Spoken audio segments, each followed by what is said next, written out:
Alderwoman Megan Gilbert will lead us in prayer. Let us pray. Dear God above, thank you for everyone here today and for each member of our community. Please provide us the courage to always do what is right, the integrity to know what is right, and the grace to do so as generously as we can. In your name we pray. Amen. Amen. Thank you. Next item on the agenda is roll call. Please show all present tonight with the exception of Mary Claire Hopper. We do have a quorum and can conduct business. Next item on the agenda will be approval of minutes from May 17th. I entertain a motion to approve the minutes from May 17, 2021. So move. Motion from James Baltimore. Is there a second? Second from Coach Colleen. Discussion? All in favor say aye. Those opposed? Motion carries. Unfinished business? Is there any unfinished business? Okay, under new business, first on that, Dr. Karen Boyer. Presentation, Dr. Boyer. Good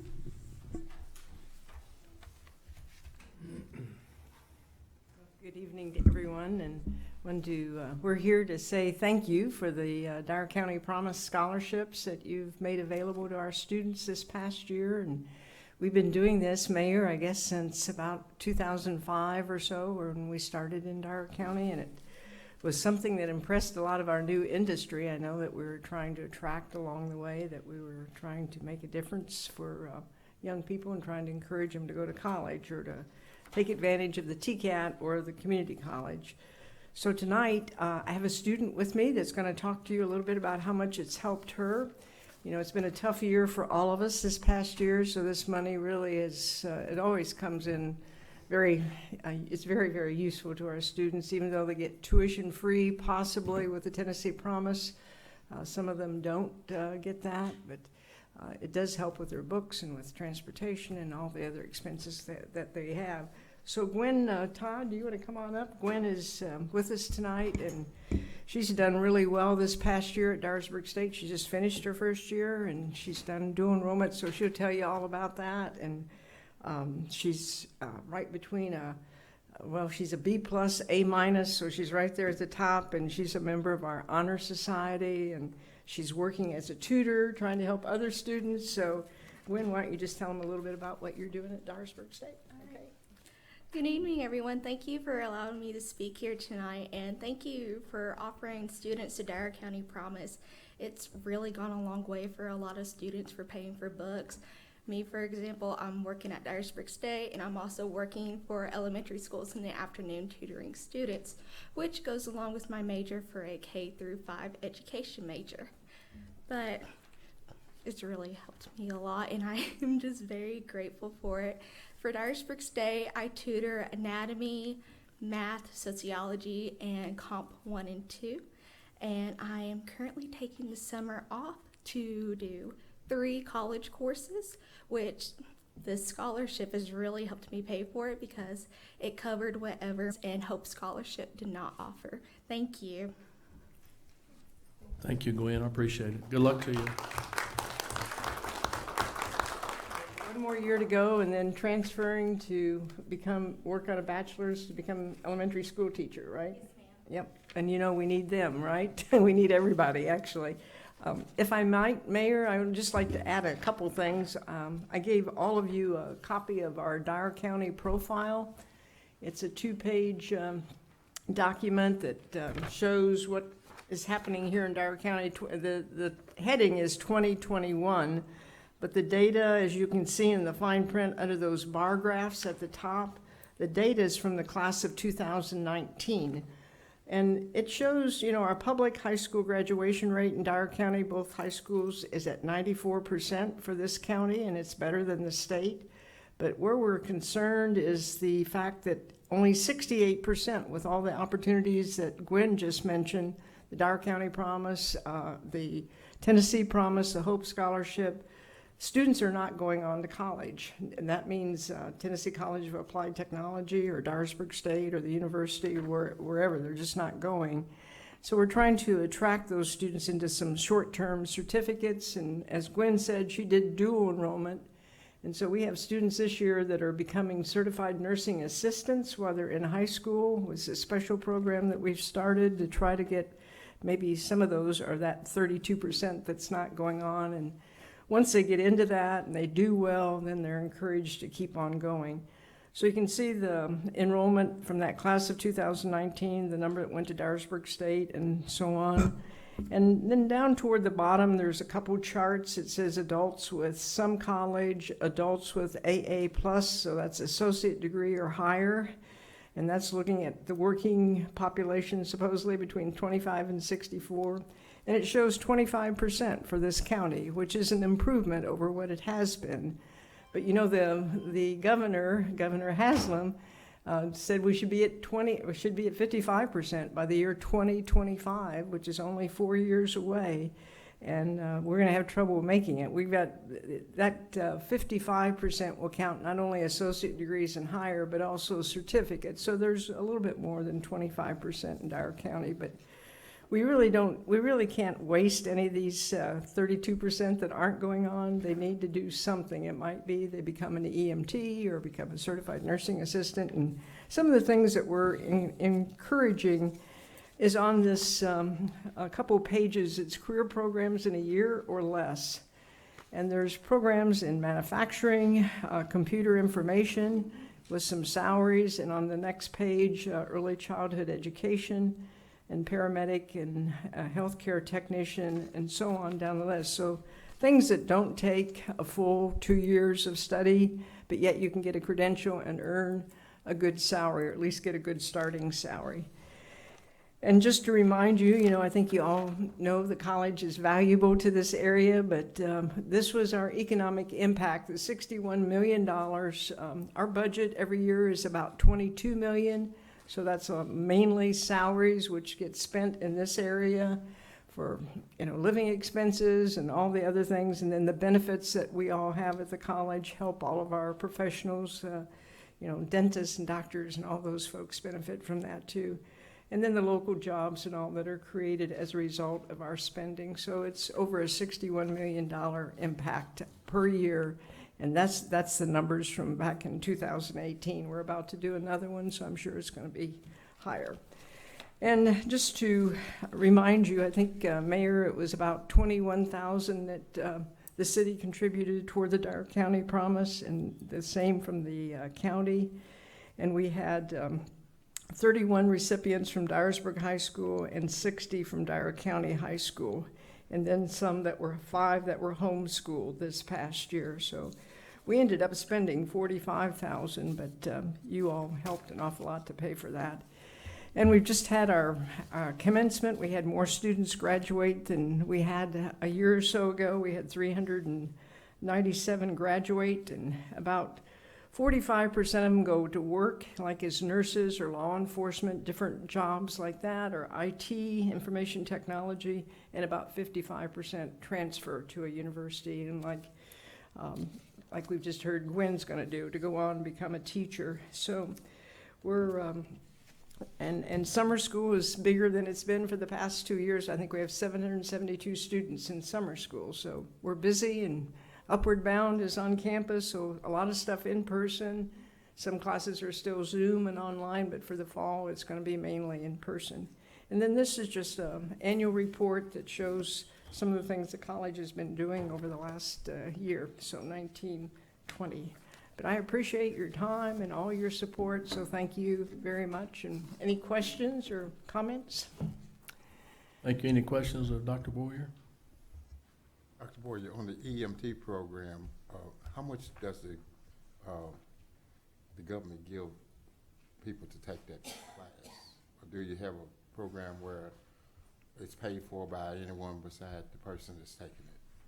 It's just the tuition is paid for, or they can get the tuition paid for depending on their age. You know, we got the Reconnect Scholarship, which is 24 and older, and the the Tennessee Promise is for students right out of high school.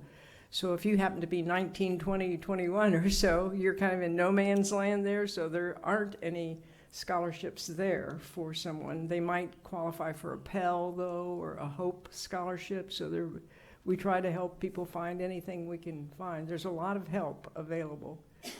But they're really needed, as you know, the EMTs, and then most of them go on and become advanced EMTs, and then paramedics, and then if they want to, they can go paramedic to RN and become a registered nurse. So that's going on too. I want to add to that. I think you really do a good job, because my wife is a graduate at Dyersburg State, and you all did help her through college. Yeah. I appreciate that. Good, well, great. Okay, well, thank you all very much. I know you got a lot to do tonight, so I appreciate the time. Okay, thank you. Thank you very much. Appreciate what you do for Dyersburg State and our community. And best of luck to you, Gwen. Okay. Next item on the agenda, attorney invoice that was attached in your packet. The amount of the attorney invoice was $4,887.80. I entertain a motion to approve the attorney invoice. So moved. Motion from Vanetta Webb, second from Dennis Moody. Discussion? All in favor say aye. Aye. Those opposed? Motion carries. Next on the agenda, bids, Greg Williams, that was attached also.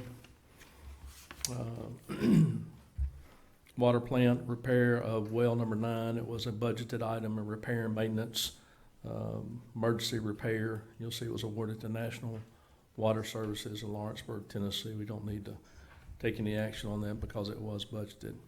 Any questions about that?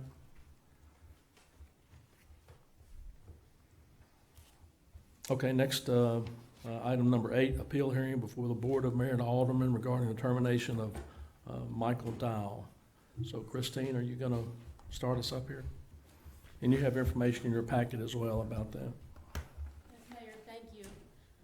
Good evening for those of you. I think I know most of you. My name's Christine Coronado. I'm with the City Attorney's Office. With me tonight is Becky Bartel, who's also with our office. And so we are here tonight to present to you the personnel hearing, information regarding the personnel hearing of a city employee. His name is Michael Dial. The reason that we're here is that the city has a personnel manual, and in the personnel manual, the Board of Mayor and Aldermen is the functions as the appellate board for any time a city employee is disciplined by more than a 3-day suspension or a termination. And I believe that with this particular board, that this is the first time this has happened. We've had other hearings with other boards, but I don't think we've had one before you all. So if you have questions at any time, you're in charge, so you can stop and ask questions. But to sort of keep things moving, what our plan is that Ms. Bartel will put on the city's proof. What we are asking for you is to sustain the decision of the supervisor, which is to terminate the employee. She'll have several witnesses to put on and documents for you all to review as well. If at any time you have questions, you have every right to stop and ask those questions. Following each witness, Mr. Dial will then have an opportunity to ask questions. This is not a court of law, so the rules of evidence don't apply. You're very fortunate to have a competent attorney on board. I'm sure Ms. Webb can answer any questions as well. And are there any questions so far, tonight's proceeding? I did want to just take a minute also and remind all of you, now we're here pursuing, this is a public hearing, we have provided a public notice in the paper. So anything after the proof is presented, the board will have an opportunity to deliberate, but those deliberations do need to be on the record. This is going to be recorded, so if you have questions of witnesses or of us or of Mr. Dial, you can ask those questions. If there's anything you need repeated or for clarification, you can ask that as well. Any questions before we get started? Okay. With that, I'll turn it over to... Do you want to go over the standard of review? Standard of review. So you're functioning not as the legislative body of the city tonight, but as basically a civil service board. So as a civil service board, there is case law and statutes in Tennessee that apply that basically say, now you're not here, you're here as a civil service board, so the standard of review is your job is to determine whether there is substantial and material evidence to support the decision of the supervisor, in this case, to terminate employment. So you're not here to function to substitute your judgment for that of the supervisor. And so what that means is that you all are limiting you're reviewing the record and determining whether or not the city's put on sufficient proof to show that the employee should be terminated. Are there any questions with the standard of review? Would you give Mr. Dial to raise his hand if he's here? Is he here? Mr. Dial? Okay. And if there's no other questions, then I'll go ahead and turn it over to Ms. Bartell. Mr. Dial, do you want to come down in the front? No, I'm fine. Okay.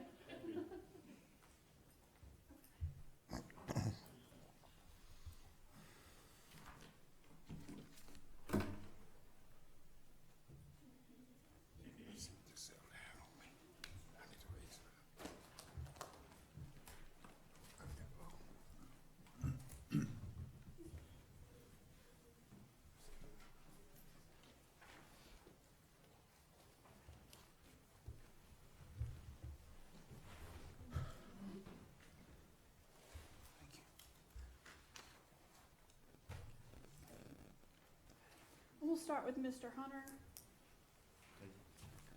And I guess we'll put you here with Mr. Ball, so you'll have access to a microphone. Mr. Dial, if you can't hear or anything, just let us know. Make sure that you can hear what's going on.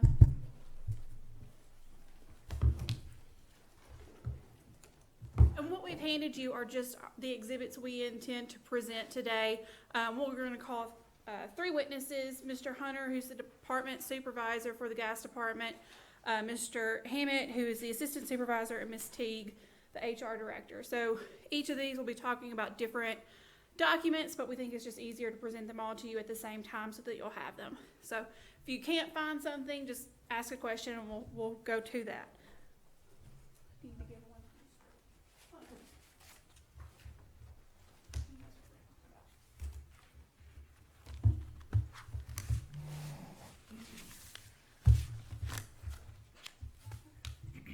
You state your name, please. Michael Hunter, And where are you employed? City of Dyersburg Gas Department. Okay. I want to make sure you speak up loudly so that everyone can hear you. What is your position with the City of Dyersburg Gas Department? I am superintendent, And how long have you been the superintendent? approximately 4 years, How long have you been employed with the gas department? 26 years. What are some of your responsibilities as the supervisor? I had to assure that all the employees are working, the jobs they're doing, make sure that the state requirements are met every year. When you say state requirements, are there certain safety guidelines the gas department has to meet? We have to do leak surveys, cathodic protection surveys, which maintains electrical current to keep pipes from corroding. Are these regulations maintained by the state and the federal government? Yes, ma'am. And do you also handle employment issues within your department? I do. And do you do that in coordination with Ms. Teague, the HR director? Yes, ma'am. Are you familiar with an employment issue that involving Mr. Dial? I am. And he was your employee at the gas department. Yes. Do you remember when he started at the gas department? I do not. Okay. But he's now since been terminated, is that correct? And that's what we're here to talk about today. So what, in your knowledge, what happened with Mr. Dial? Basically, he went out to work a meter ticket, went to check the meter. Okay, I'm gonna stop you a little bit through here. So a meter ticket, explain to the board what a meter ticket is. We have a meter that always uses. Turns out in this house, they had a hot water heater and a cook stove. All of a sudden, 1 month, when the meter reader's read it, it had no usage on it. So a ticket was made on that to check and make sure this meter is functioning properly. That was given to Mr. Dial to go check. Okay, who created the ticket? Billing department. Okay, so a ticket comes, or the meter readers report to them, they determine that, oh, there hasn't been any usage at this residence, there should be usage, we think something's wrong with the meter. Correct. And so someone from your department then gets the ticket and goes out and checks the meter. Yes, ma'am. And what is it involved when they go and check the meter? They're supposed to completely take the front of the meter off, get down to the gear that's outside the meter where they can hold some back pressure against that as it's turning. You open the outlet side up, let a little bit of gas come through. You hold back pressure against it, and if you find a broke gear inside it, it'll stop turning. So there's several areas within the meter itself to check regarding if it's broken or not. Okay, Make sure the dial is also working. You have to turn it like 50 revolutions to get it to turn, and you can spin it all day long. Sometimes if that gear's broke, it's not gonna turn. okay. So And just be checked. so Mr. Dial was to go out and work a ticket. Yes. Okay, and then what happened? He told the assistant superintendent that he had removed the old electronic reader that we had on to check the meter and then put it back on. We don't do that. Those are old. We're not using them. They're causing problems throughout the system. So as we do this, we're removing them, getting rid of them. Okay, So my assistant decided that he would go take this electronic reader off since we've had trouble out of the meter. Well, when he goes to take it off, the screws are stripped and rusted into the meter. He can tell it hadn't been removed off of the meter. He had to break it off with a hammer just to get that part off to check the meter. And when he checks the meter, it is broke, it is not working. And the only reason he went to recheck the meter was to get this part off that he should have been took off to start with. okay. And Mr. Hammett, he reported this information to you? He did. And, do you have a concern about that? Oh, yes, absolutely. And did you begin an investigation into this incident? Right, I called Mike into the office to talk to Mike about it, and his statement was simply, no, I did not check the meter, but damn it, I'm not the only one not checking them. Okay, and as part of your investigation, if you'll look in the documents I've handed you, if you'll look behind number 3. Can you identify what this document is? This is a service order they have put out. It appears to be after Mike had went and checked the meter, and then again after Tyler had checked it, Okay. because it shows both actions on it. Okay, and if you look under completion notes, what does that say? It says that Mike Dial and Todd Henson checked the meter and dial okay. Okay, and so this is what would have been reported to the city, Yes, ma'am. and they had reported that the meter was okay? They did. Okay, and then what is that below there? That is where Tyler went back and rechecked the meter, and it shows meter dead, estimate bill. Okay, and that's dated, that's 3/29/21? Yes. And above that, it says 3/28/2020. Do you believe that 2020 is the correct year on that? No, ma'am, that is a typo. Okay. So Mr. Dial went out on March 28th of this year? That is correct. Okay. And so you reviewed this document, and then if you'll look behind tab number 5, is this a statement that was produced by Mr. Hammett? It appears to be, yes, ma'am. Okay. And this was just based upon his investigation and what happened, his role in this incident? Yes. Okay. And then if you look behind number 6, is this a statement that you created? It is. Okay. And this kind of lays out what the result of your investigation was. It does. It kind of follows the timeline of how things happened. Okay. And so I won't make you read this statement for Mr. Hammett because Mr. Hammett is going to testify, but he recounted to you what had happened to him, and you reviewed that statement, and you talked to other employees and reviewed the documents included? Yes, ma'am. I talked to Mike first. He told me the same thing he had told Tyler, that he did not check the meter, turned the meter ticket in saying it was okay.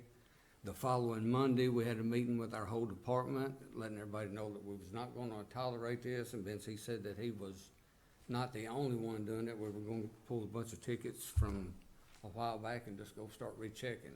Okay. And see if we could find other incidents where people had done it. Mike said he was not the only one doing it, but he wouldn't give specific names or incidences. And as the gas department, are you guys investigating that now? Yes, ma'am, been in process ever since. Okay.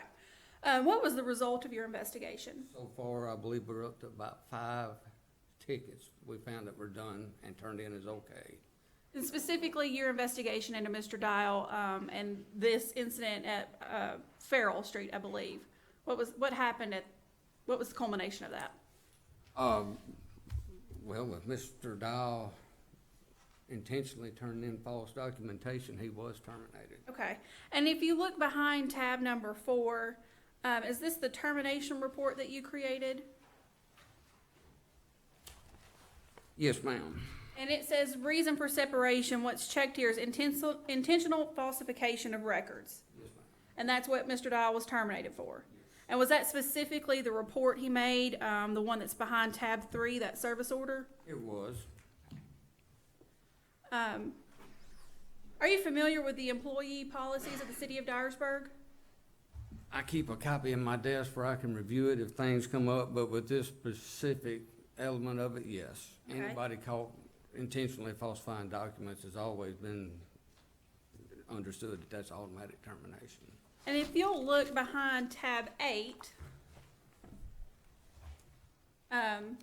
is this a copy of the city's personnel employee policies? It appears to be, yes. Okay. And if you'll look on page 5,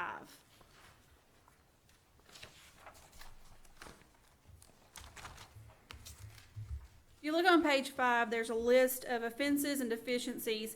And if you look about halfway down the page, it says intentional falsification of records, and it says first offense dismissal. Yes, ma'am. And is that what you understood, that the only option you have with Mr. Dahl was termination? Yes, ma'am. If you go by the city's handbook, that's the only course of action we have. And based upon your investigation, do you believe there was substantial material evidence to support the termination? Yes, ma'am.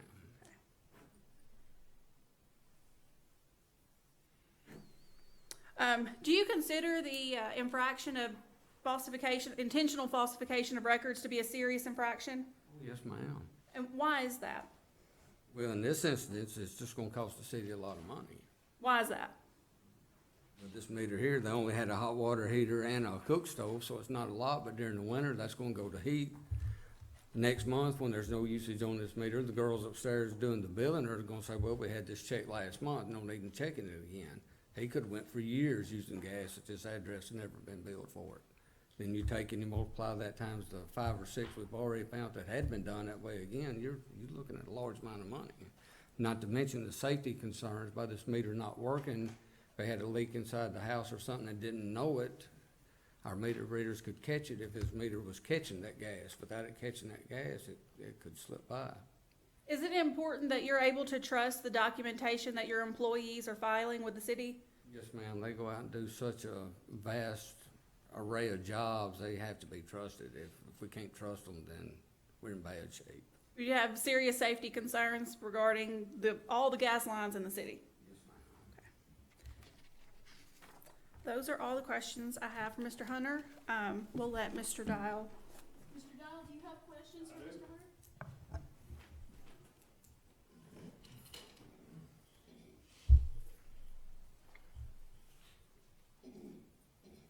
The first question is, Mr. Mayor, he said that I checked the meter. I had another employee with me. It was 2 of us that went and checked the meter this day. It was me and Mr. Todd Henson, which is here with us tonight. And he said that I checked the meter on the 28th. The 28th was on a Sunday. I checked it that Friday before Good Friday. That's the date on the ticket. And I would also like to ask, or let the board know, that the day I was terminated, I called Mr. Hunter and asked him if I could have a copy of the ticket that I was accused of falsifying. He said no, it was thrown in the trash. And the reason I asked for that is a simple fact, because of what's shown in this handbook today. All this was typed. The original ticket would show where Mr. Todd Henson filled out the paperwork where this was typed.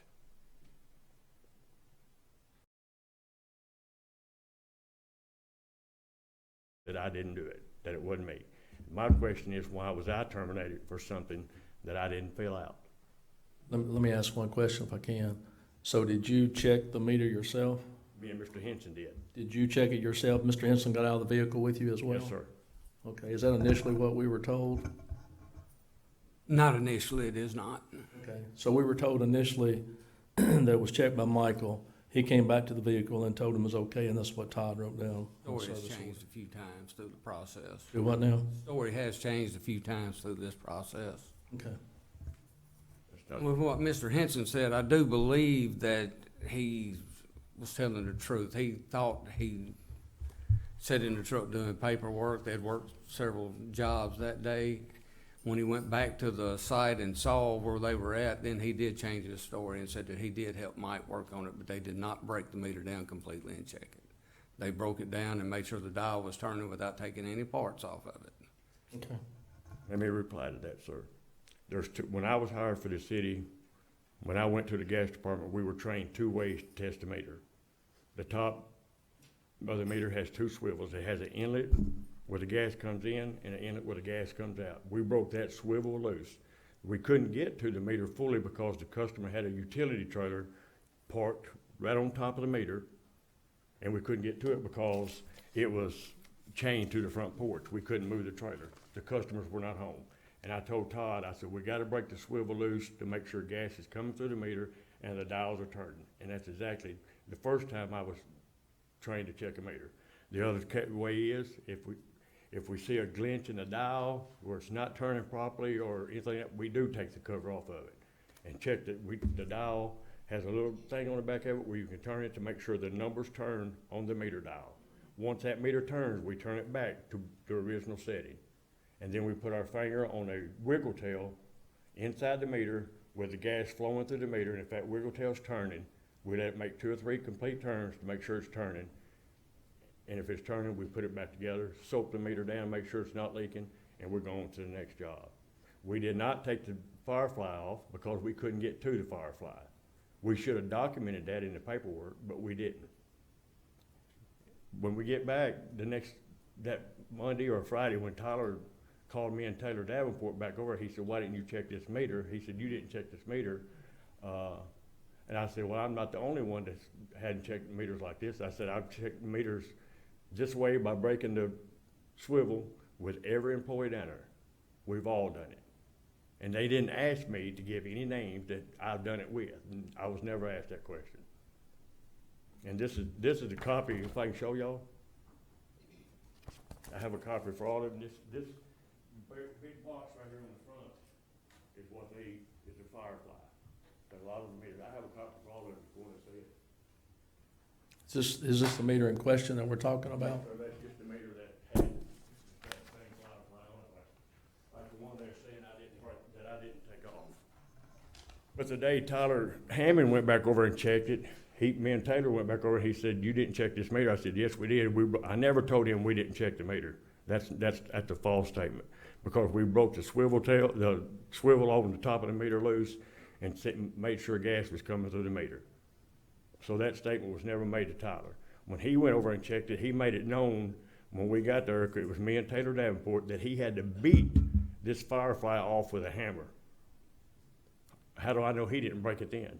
Because the day me and Todd Henson left there, the meter was working. We know he didn't break it then because it'd been a whole month with no usage with a hot water heater in the house. The meter was broke for the whole month. It wasn't broke the day we left there. We made sure, because we let it turn 3 times. Those dials turned 3 times. We tightened the swivel tail back up, soaked it to make sure it wasn't leaking, and we left and went to the next job. So if a trailer's on top of it, how do we check it? Tyler was by himself, one person. He was able to check it with the trailer there, move the trailer over enough by himself to check But the it. day we was there, the trailer was chained to the customer's front porch and locked, and the customer wasn't home. If the customer been at home, we'd have moved the trailer and checked it right. So you're saying you did check the meter or did not check the meter? We checked the meter, but How do you check it if a trailer's on top of it and you can't get It was to in it? front of it where we couldn't get the firefly off of it. Okay. We did break the swivel loose on top of it with a pipe wrench. And once we break it loose, we raise that inlet valve, outlet valve where the gas is coming through to make sure gas is coming through it. When gas is coming through it, that dial on the meter is going to turn. And that's how we checked it. And that's how I was taught. One of 2 ways to check it. Okay. What is a swivel? Can you show us a picture? Yes, sir. This right here is where your gas comes into your meter. We broke this swivel loose right here because the gas is coming in, going through the meter and coming back here, going to the customer's house. We broke this swivel loose. These are the dials on the meter. When we break this loose and the gas is coming through, these dials turn.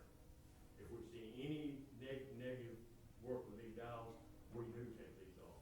I have took them off. So this is what you're supposed to broke. This is what I was supposed to not took off. They saying because this wasn't off, I didn't check the meter. That's what they're saying. Talking Because about where the glass, Sir?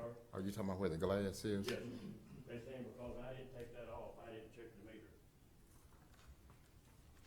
Mr. Dial. Yes, sir. Maybe I missed something here. You said you had somebody with you Yes, sir. when you did this, Yes, sir. but you're accused of falsifying records, Yes, sir. which you admit to, right? No, sir, I don't admit to it because I didn't fill out the paperwork. Okay. I was fired I for guess something. that's what he's the one that actually falsified the records?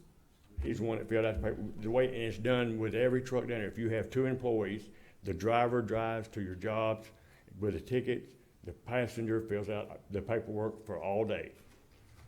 The driver does not fill it out, the passenger fills out the paperwork for all day for everything we do, and initials it when the day's done. And how did he fill it out?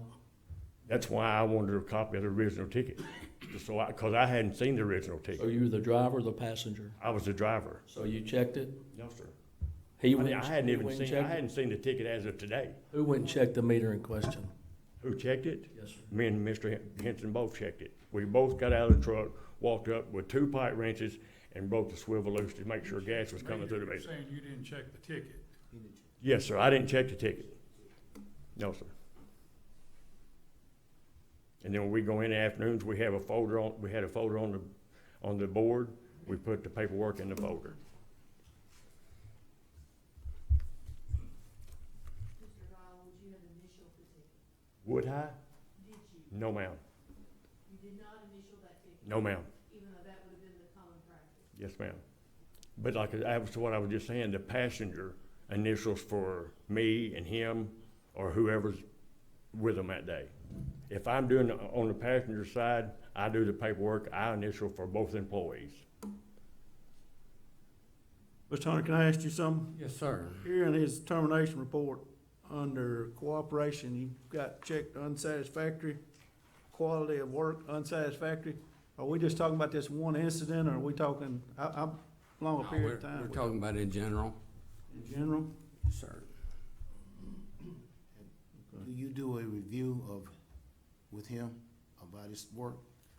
Review, he's had several write-ups. Do we do reviews with employees? No, we do not. Is that a common practice? We've never done it, so. I taught for 40 years, and at the end of the year, I always had a review. To review what I've done, and I write on and check off on it, where I can make improvements. So that's not a common practice, it's to have a face-to-face. It is not. So you're telling me that over, how many years? Almost 6 years, sir. Over 6 years, we've not met with this man to talk to him about his work? In general, no. Okay, thank you. Was he aware of previous write-ups that have been, I think I know so. Yes, he's been called in for several write-ups through the years, but they don't pertain to this incident at all. How was he made aware? He was brought into the office, carried to personnel office. He's had days off work before for other incidences. You did talk to him then? We talked to him at times when disciplinary action was necessary, yes. So city policy, so many write-ups, you get a few days off without pay? It's based on incidents, whatever that infraction was. Now, if something becomes habitual, I'm sure it could cause you to lose your employment. He's had some that were honestly just a little bit silly, but I was called from the state on one. I had to write one up as a little bit silly. Some others that were pretty drastic, like parking a city truck in a handicapped spot at a restaurant and having customers complain to the mayor about that. Some negative stuff on social media, things like that. I guess Ms. Sue could answer the questions about the policy and stuff. She'd be better suited for that. Yes. Okay, anything else, Michael? Yes, sir. Can I give y'all another picture? I have a picture here also of the house in question with the utility trailer. It don't show the meter plain as in this picture because I couldn't get, you can't see the meter, but this is the house and the utility trailer in question where it was sitting next to the meter. That picture taken the day you went to work? Yes, sir. But it was not noted, y'all didn't note it anywhere in your ticket that it was obstructed, did you? No, and that's why I would like for Mr. Hinton. Why would you not do that, Mr. Dow? Why would you not note that on, put that on your ticket, all these obstructions and stuff that you had issues with? I wasn't the one doing that paperwork. Mr. Henson was with Mike. Mr. Henson is in training. He has not been with us a full year yet. Kind of makes the incident that much worse that you'd be training a new employee the wrong way to do it, actually. But it's common practice for someone else to put your initials on something. You don't, I would want to put my own initials on. Yes, sir. It happens to everybody down there. Nobody initials anything unless they're doing the paperwork. I would not want someone. I rode with several employees, and if I'm the passenger, I fill out the paperwork and initial for both of us. If another guy's the passenger, he does the paperwork and initials for the other employee. What's the point in having two initials on it? And that's the way we were trained to do it. It's not necessarily signing a legal document, it's just letting people upstairs that do the building and stuff know who actually worked the ticket. So if there's a problem, they know who to talk to about it. But it's important enough to terminate somebody over, right? And that's why I asked for a Not the copy initial of the on the original ticket. ticket, Mr. Mayor. Not checking the meter is Of why. the handwriting on the ticket. One at a time, okay? Go ahead. And that's the reason I asked for a copy of the original ticket. Because the signatures on the ticket would prove that I didn't do the writing. It wasn't my writing. And I knew, that's why I asked for it, because I knew something like this was gonna be brought up where it was typed and the original ticket wasn't here. Because I hadn't seen the original ticket as of today. I asked for a copy of it. I was denied and told it was thrown in the trash. How far back ma'am. was the write-ups?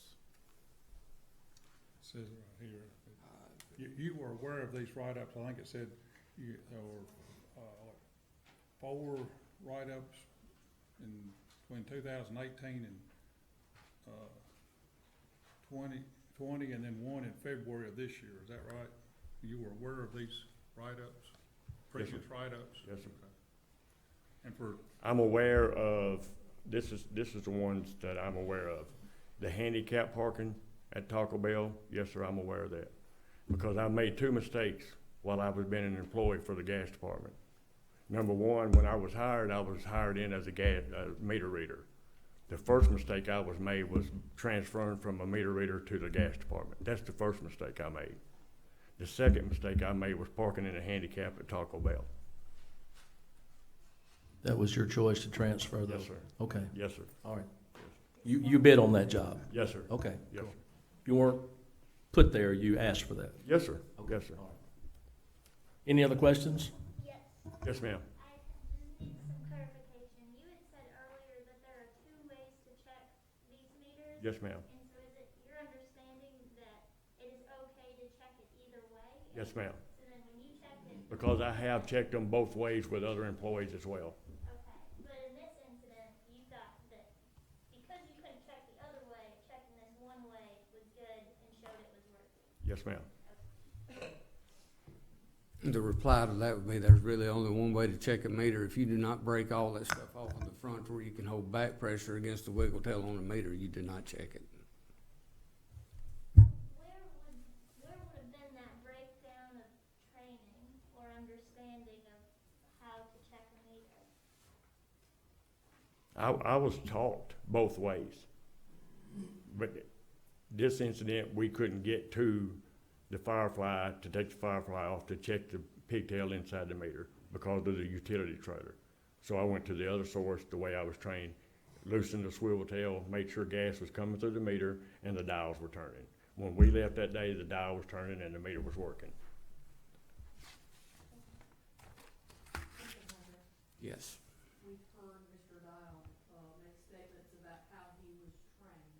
Do you have knowledge one way or the other? They're trained on the job with the person they're working with, and even the guy that was working with him, if we call him up here and you ask him the questions, he say he knew that they did not properly check the meter.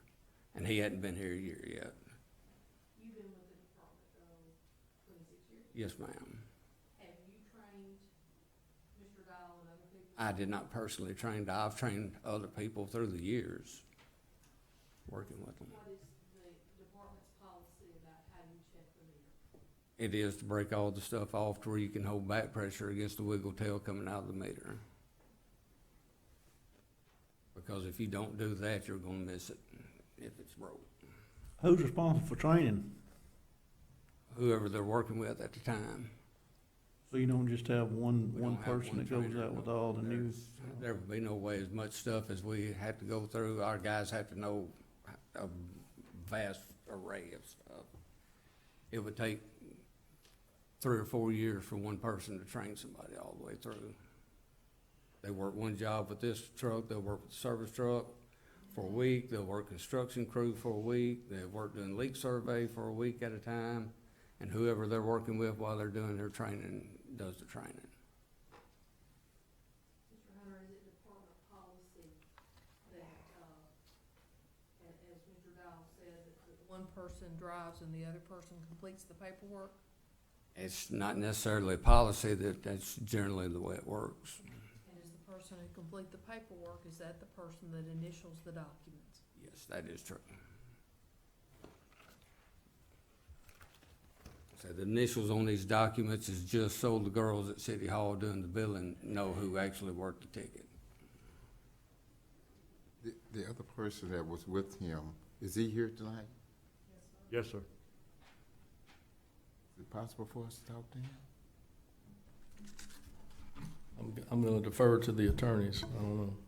Mr. Baltimore, I say, to get to, everybody's gonna have a chance to testify. If you've got questions for a witness that's here, you'll be able to ask those questions. But we still have 2 more witnesses to put Okay. on, and Mr. Dahl, of course, is gonna get a chance to put on whomever he wants to. Oh, okay, okay, thank you. Thank you. Becky?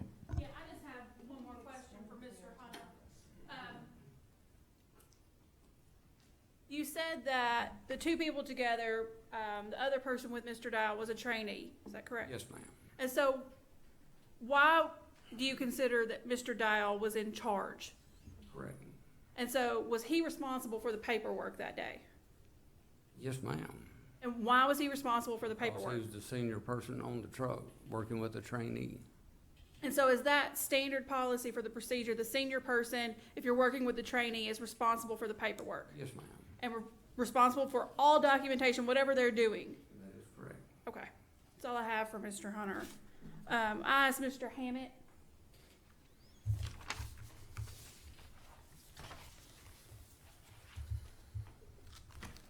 Mr. Hunter, if you'll just be available in case the board has any questions.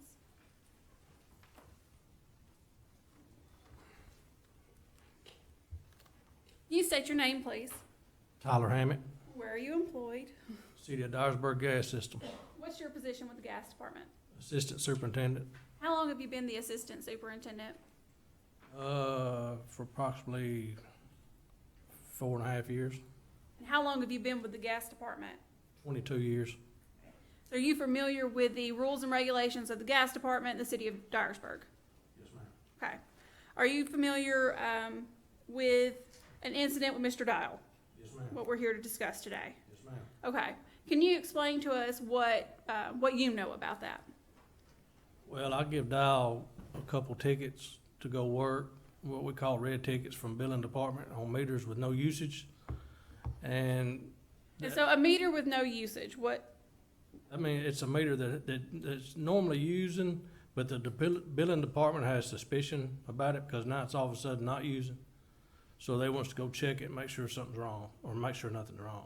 That indicates that it might be broken. Correct. And if it's broken, that would mean that residents would be getting gas but not paying for it. Correct. Okay. So you had 2 tickets, Yes, ma'am. and you had given those to Mr. Dial and Mr. Henson? Yes, ma'am. Okay. And then what happened? He come in that evening, turned the tickets in to me. I asked him, did any of them have fireflies on them? That's what we call the little boxes on them. He said one did, one didn't, but he couldn't remember which one did. And I asked him, did he take it off? He said, yeah, but I put it back on. And then I asked him, I said, Dial, we don't put them back on. Do you not have dial covers in the truck to put on it when you took it off? He said he didn't know. So the next day I took it upon myself. I went down there. There was a trailer in the way, but it wasn't locked to the porch. I moved the trailer. I went to take the firefly off, put the dial cover on, and I couldn't get the firefly off. The screws were stripped because we put these on about 15, 16 years ago with battery-powered drills. And some guys didn't know when to cut the drill off, and it stripped the screws out. And you can't take them off with a screwdriver when they do that, so you gotta beat it off. And that's what I had to do. So I knew then he didn't take the firefly off. Once you would have had to have broken it to get it off. The firefly, yes. Okay. And so he said that one did and one didn't. Did you go to both locations? I believe so. The first one I went to did not have a firefly on it, so I knew that wasn't it, so then I went to the other location. And that's the one over on Farrell Street? Yes, ma'am. Okay. And you were able to get there, you said you moved the trailer and didn't have any problems? Yes, ma'am. Okay. What happened after you had determined that they had not taken the firefly off? Well, then, once I realized the firefly hadn't been took off, well, then I went ahead and took it all apart and checked the gear in the meter, and the gear was broke. The gear, you could spin it with your finger, it was broke. So I knew then it hadn't been checked. You think it got broken when you were taking it apart? Anything's possible, but I've never seen it happen, not the gear inside the meter, no. Okay. That would just kind of be broken because of normal wear and tear? Correct. Okay. And so did you contact Mr. Dial about this? Yes, ma'am. And what'd you tell him? I asked him to come down to Farrell Street over this meter he supposedly checked the day before. He come down there, I told him he didn't check this meter, there's no way he checked this meter. And then that's when he said, well, I'm not the only one that's done it, that's not checked it. Well, then I told him we need to change this meter, it's dead, it's no good. So in the meantime, while he was checking the meter or changing the meter, I was in the house talking to the customer, explaining to him what was going on and see what all they had on gas. And you determined that they did have a water heater? Cook stove, heat, and hot water heater. Okay. So they should have been using gas that month? Yes, ma'am. Okay. And is that standard for you to talk to the customer to find out that kind of information? Yes, ma'am. I talk to the customers when I get there because some meters are hard to break loose. You got to beat on them to get them broke loose. And for instance, taking a firefly, if you got to beat on it sometimes to get it off. And I like to talk to the people to let them know what's going on because when you go to beating on something, rattling pipes around the house, they want to know what's going on. Now, the ticket that Mr. Dial would have returned, there were two people on the job, is that correct? Correct. And Mr. Dial was the senior person on that job. Correct. So would Mr. Dial have been responsible for the ticket? He would have been responsible to make sure the job was done right. Okay. And so the ticket, is it filled out just in the field with a pen? Yes. And then it gets turned into the gas department? Yes. And then what happens to it? It is returned to billing.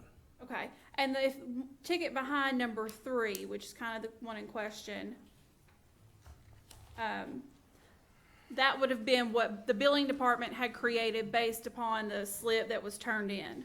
Yes, ma'am. Okay. And so when it says okay, That means there's nothing wrong with it. okay, and you determined that that was not true. Correct. And did you report all of this information to your supervisor, Mr. Hunter? Yes, ma'am. And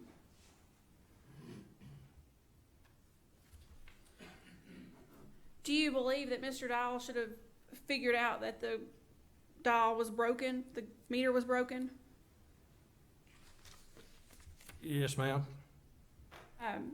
I mean, if the trailer was in the way, then he should have come to me and told me there was a trailer in the way, and then I could have got something done about it. But when I got down there the next day, I moved the trailer myself. It was not locked to the porch.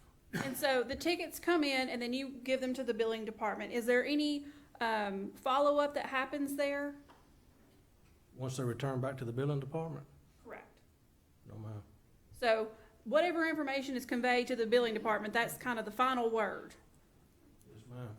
So if there had been something that needed a follow-up, they should have come to you.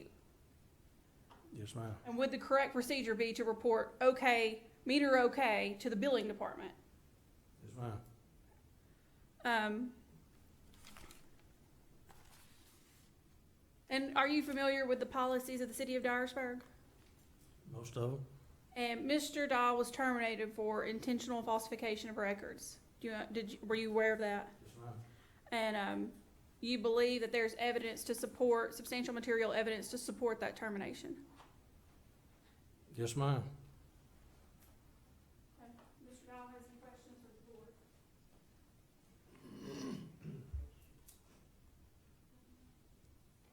Mr. Dahl, do you have questions for the witness? Yes, ma'am.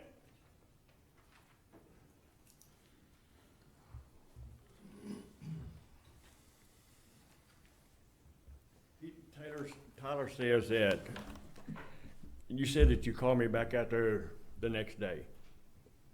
Right. The original meter, do you remember what the original ticket said, what day we checked the meter? The day that Todd and I checked the meter? No. Could, I just know I called you down there the day I found it was dead. because I was on call that week, and the 25th, it was on a Thursday that we checked that ticket. This statement in this book that's handed right here says that you went back and checked it on the 29th. That was a Good Friday weekend, so that's 4 days. 3 days, 4 days that meter could have went bad, and you sitting there saying, I was there the next day, whatever day it was. well, the thing, I mean, I'm just going by what was typed on the paper, said you rechecked it on the 29th. And we checked the meter that Thursday, which was the 25th. Good Friday was the 26th. Well, then it could have been Monday. And that's what I'm saying. That's the reason I wanted a copy of the original ticket. I don't know for sure. Good Friday was April 2nd, the week after this happened, not that week. I just looked up on the calendar. I looked on my phone too. But you said that we didn't check the meter.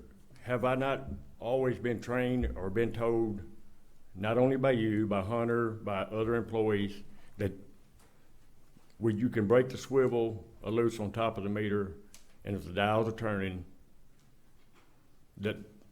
is that not one way that we were trained to check the meters? Maybe not by you, because you didn't train me. Well, there's no way of checking the meter dial unless you take the firefly physically off the meter. And did you make the statement to me that I can walk up to a meter and tell it's not working? Did you make that statement to me? Not once, but several times. I can walk up to a meter and tell it's not working. If the dial's broke, I can, pretty much. The dial wasn't broke on this one. Correct. So that's why I had to move the trailer and physically tear it off to check it. Well, did we not tell you that the trailer was on the meter and it was chained to the front porch and we couldn't move it and the customer wasn't home? Not that day, no. Yes, sir, we did. Tell me that. If I didn't tell you that day, I told you the day you called me back over there. You said, why didn't you check this meter? You may have told me when I called you back down there, but then that should have been notified, that should have been documented on your ticket. Again, sir, I didn't fill out the ticket, and you knew that. You knew that I didn't fill out the ticket, because the ticket was turned in to you. You knew the handwriting on it. Well, then I wouldn't let nobody put my initial on a ticket that I You would. have before, sir, because I've rode with you before. If the job's done right, I don't mind you putting my name on a ticket. But if that job's not done right, you ain't gonna put my name on that ticket. I have before, sir, and not saying the job was right or wrong, but I have initialed your initials on the I'm not ticket. saying that you haven't initialed my initial, but I'm just saying if the job's not done right, my name ain't going on that ticket. Because you were the one, Regardless when I of who first I'm come to with. the gas department, said the passenger fills out the paperwork. That's correct. I'm not arguing that part. But my name's not going on a ticket that's not worked correctly by nobody. I have initialed your initials before, not saying the job was done right or wrong, but I have initialed your initials before. I agree with that. Mr. Once again, with you being the senior member Yes, sir. of this incident, you would be responsible for that ticket. That you didn't fill out, but you still would have been responsible for it. Am I correct in assuming that? I would say yes, sir. For somebody that's been here 5 years or 6 years, however long it's been, versus somebody that's been here 9 months, then I'd say yes, sir. Do you understand that, Mr. Donald? Do you disagree with that in any way? I do disagree with that, sir, because I've rode with every employee down there, and other employees have filled out the paperwork just as he did that day, and nothing has ever been said about who fills out the paperwork or who doesn't fill out the paperwork or who initials what or who doesn't initial. if there's a problem on something, I'm gonna make sure that if I'm the one that's gonna catch the heat, so to speak, I'm Or gonna make sure. if I knowed I was gonna be terminated, I would've checked the ticket. I done what I thought was right that day. We broke the swivel loose, gas was going through the meter, the dials were turning. I done what I thought was right that day. And if the customer had been home, I'd knocked on the door and I would've asked the customer for the key to the chain to unlock it, and we'd have moved the trailer and we'd have broke the meter loose. But I done one of two ways that I was trained to check the meter. Are the two ways, are they correct? Either way, correct? He keeps talking about two ways he was trained. Are they both correct ways? No. You can't check a meter without taking the firefly off of it. There's no way. And they keep talking about the back pressure. If that meter's got one tooth broke on a gear, the only way you're gonna catch it is put back pressure on that wiggle tail. And the only way you can get to the wiggle tail is take the firefly off. Yes, ma'am. On the day you called him out to the address on Farrell Street, did he tell you what he's told us tonight, that he broke it open? He just told me that he's not the only one that's done it when I confronted him about not checking the meter. He didn't explain to you what he says now that he did. No. That's his testimony tonight, but that was not his statement to you at the time? And then, no, he just told me he's not the only one that's been doing it. And then the following morning, he said, I better keep my eyes open and start checking these tickets. So then I notified the billing department that if they have any questions on tickets that's been done in the past, that's been turned in okay, and they still don't feel like they've been done right, to send them all back, and we'll go recheck every one of them. And that's what we've been doing.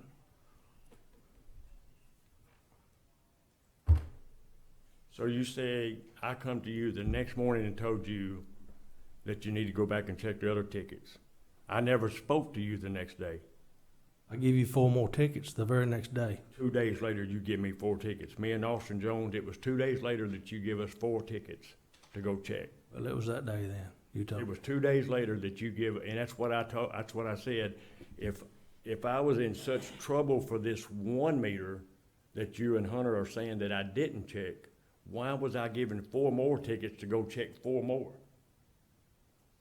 I was gonna give you the benefit of the doubt. It's because I disagree with that.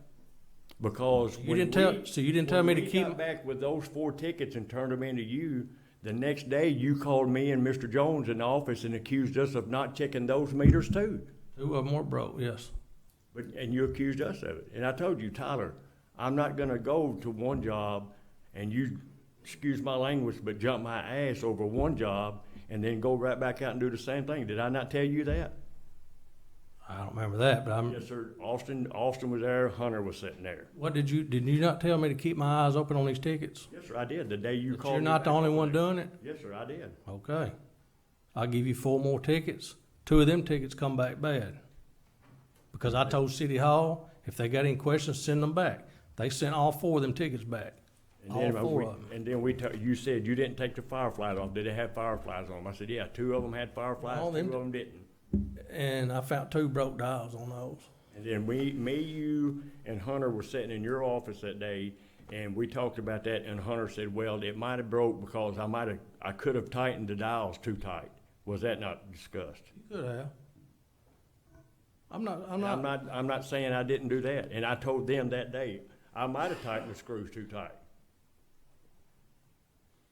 But since I put new dials on, they're using now. Well, I'm not saying they're not. Okay. Okay, anything else? Any other questions? Anything else, Michael? Okay, thank you.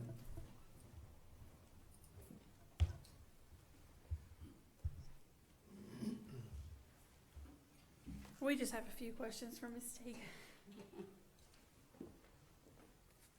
You state your name, please. Sue Teague, And what is your position with the city of Dyersburg? HR Director, How long have you been the city's HR director?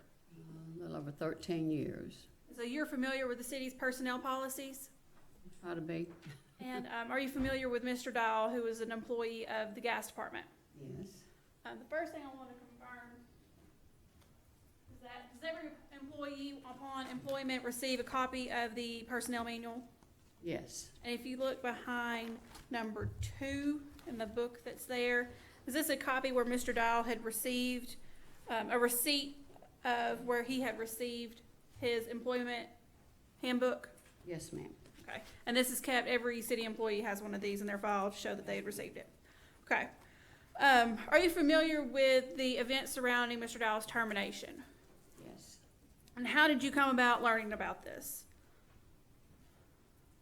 Just through word of mouth. Okay. Were you contacted by Mr. Hunter from the gas department? I think I contacted him, but anyway, yes, we discussed it, yes. Okay. We got together on it and looked at the book, And were you aware that Mr. Hunter had done an investigation? yes. Okay.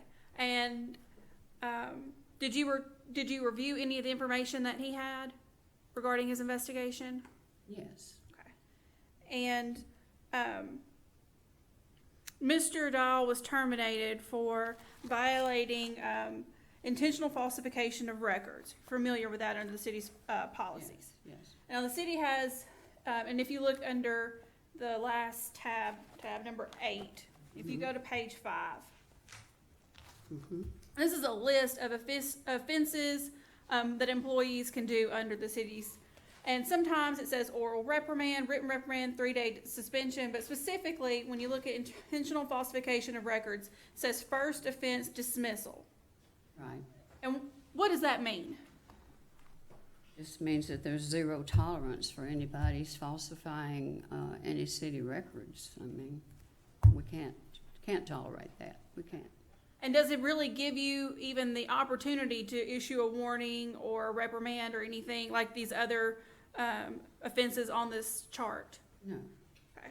And so it was your understanding that Mr. Dial had falsified a record that he had submitted to the city. yes, And so, in your opinion, as the HR director, the only course of action that could be taken was his termination. that's correct, yes. And you said that you reviewed Mr. Hunter's investigation, and you've actually heard the testimony here tonight, and you believe that there's substantial material evidence to support Mr. Dial's termination. Yes, ma'am. Okay. And just to be clear, when an employee is terminated, they're entitled to a hearing, an appeal hearing before the board. Is that correct?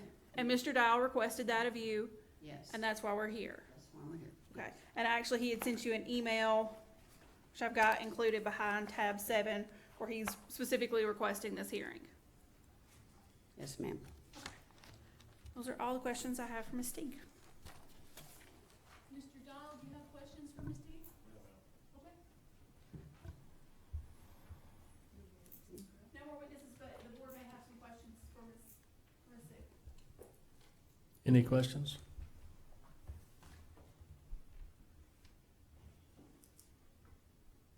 Okay, thank you, Ms. Sue. All right, Mr. Dahl, we'll turn it over to you now. You've got the opportunity to provide testimony to the board. You can put on witnesses or testify yourself, anything you haven't already said. The first thing I'd like to do is the other write-ups have been brought up several times, and I just want to speak on those a moment.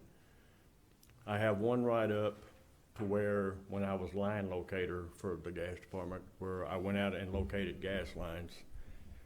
I was out on Newbern Rowan Road doing a locate for a young lady out there. And where I had to locate the line, it was tall grass, knee-high. And I was locating the line, and there was a spider, a big web, a spider on a web. I sprayed that spider, marking the gas line. I got back to the shop. Hunter called me in the office and said that he had a complaint made on me about spraying a spider, said he talked to the mayor, and the mayor told him to write me up over spraying a spider. That's one write-up. Actually, I think we talked to the state. Is that right, Michael? I didn't talk to the mayor until after the Right, okay. Just want to clarify that. He told me when he called me in the office and had the write-up that the mayor told him to write me up. That's what I was told. Another write-up that I was given was for being with another employee going through the Dyer County Fairgrounds over the cell phone policy. Again, I was the driver of this truck. We were going through the fairgrounds to use the restroom because there's just particular areas we can use the restroom. The day we went through there, they were out there doing the vaccines for the COVID test. The employee took his cell phone out of his pocket, done a Snapchat of all the cars that were in line, and posted on Snapchat. And he was wrote up and suspended for a day because he's one that used his social media. But I was also called into Michael Hunter's office the following Monday saying that Miss Sue had wrote this letter, and I read the letter and I said, I'm not gonna sign that because I disagree with it because I didn't have my cell phone out, it was in my pocket, I was the driver. And Hunter said, you either sign it or be terminated. And this is a copy of that letter, of that incident, that write-up. And any of the other write-ups, I don't know what they're talking about. You don't know what they're talking about, illegally parking the city. Whether, yes, sir, I acknowledge that one, that was a bad decision on my part for parking in the handicap going in Taco Bell. One on damage to personal property, The what? damage to personal I property. believe that's the spider he's talking about. Okay. The lady there, she homeschools her children, and that's one of those strange incidents. Right. They were studying this spider as part of their lessons being homeschooled. They took nature walks when they had opportunity, and they was watching this spider through the process, and I don't know if you're familiar with the big cotton spider as well, they call them crazy things. Anyway, these kids were very upset. She filed a complaint with the state 811 board, and they called me for complaint. I mean, we have to respect the customer's property when we're on it. It's something even that silly, most of us thinks nothing to that, but to this lady, it was catastrophe. She was screaming and hollering, and she was very, very. The parking in a handicap spot, did y'all go in to eat or you go in to? No, sir, we went in to get it and come back out. Still you parked in a handicap? Yes, sir. Yes, sir. And the only thing that the witness that I have is Todd Henson, and I would just ask the board to let him give his side of the story of that particular day that we was at checking the meter on Farrell Street. Let me clarify the incident at the fairgrounds if I can. Yes, sir. That video was taken of some school teachers, and I got phone calls from their husbands about it. Obviously described the truck, the number, things like that. That's why that was brought to our attention. And I called Michael Hunter about it, and that's what occurred with that. I don't think those ladies like being videoed or filmed or whatever, so that's what prompted that. And I understand it, and like I say, I've had a write-up for posting something on social media over a cell phone.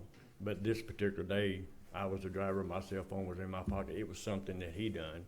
And he even made a statement to Miss Sue that I had nothing to do with it. He's 35 years old. I can't tell him what he can and can't do with his phone.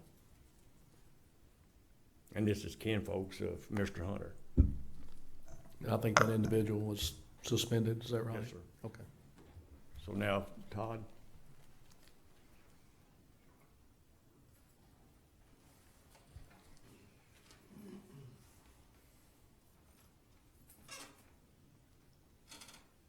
Hello, Mr. Mayor, Council, how y'all doing? Good, man. I was with Michael Dow that day that we checked the meter set. I think I was there about 10 months. We did get out of the vehicle. We went to the address. There was a trailer in the way. Mike said, Todd, we can't check this meter all the way. There's a chain there. It's locked up. I seen the chain laying there. I didn't see it was where it was chained to, but I did see the chain. He said, well, we're going to do what we can with this meter. So I went on the other side of the trailer and loosened the swivel, pulled up on the gas pipe. As gas flowed through, Mike was looking at the dial. He said, Todd, that's it. That's all we can do. Zip it up, tighten it up, and we'll have to get back to this later. After the job was done, we proceeded to get back into the vehicle, and I took out my paperwork, and I dropped the ball. In my mind, we had worked the meter to an extent. I should have clarified that there was obstacles in the way that we couldn't do the meter all the way. I wrote meter dial okay, simply because I just, in my mind, we had loosened it, the dial was moving, but there was no intentional intent, or no coercion or any of sort to deceive or cheat or get out of doing any kind of work. It was just a mistake on my part. I should have wrote further comments on this particular meter, and I feel responsible. You know, when I ride around with the rest of the guys doing my job, they don't look over my shoulder to make sure I'm writing down exactly what needs to be wrote down. I've been trained by some of them guys down there, some of the best guys in the world. They know their job and they know it well. It's a lot to learn. It's a lot to soak in. I think, like Mr. Hunter said, it would take a 3-year regardless. You could have all the trainers. You're going to be learning the rest of your life in this gas. I did want the council to know there was no intentional intent to deceive or misrepresent that ticket, and it was my responsibility. He did not look over my shoulder. I'll let you decide that. And that's what happened that day. You still with the city? Yes, sir. Yes, sir. When you ride with other guys, do they check it both ways? Check the meters both ways, like? I have seen it done both ways. As long as the meter dial is moving, then that means the gear is working. Now, inside that meter dial, there could be a tooth broke. And that meter dial may move until it gets to that point, and it stops. And I understand that too, so. But yes, it has been done. I've seen it done both ways, yes, sir. Still being done both ways? No more. No, well, no more. No, sir. One question there, Mr. Todd, did you not make a statement to me after y'all did that, that when you left, you knew after working with Keith that y'all did not completely check this meter? After working with Keith, you knew y'all did not? Yes, sir. I did make that statement. He told you to take all this off and check it? Yes, sir. You asked me. Is Keith your main trainer? You did ask me that I know how to properly break down this meter set, and I told you step by step how to do it, that I was properly trained. That Keith had taught you the correct way to do it? Yes, Keith Henson had taught me the proper way. He works with Keith on a daily basis. Right.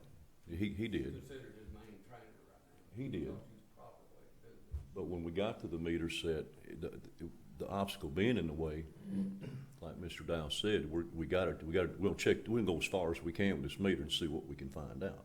And then he said, zip it up, it's all we can find here. We'll have to do something about it later. We'll have to come back to it. Now, we didn't do a follow-up on that.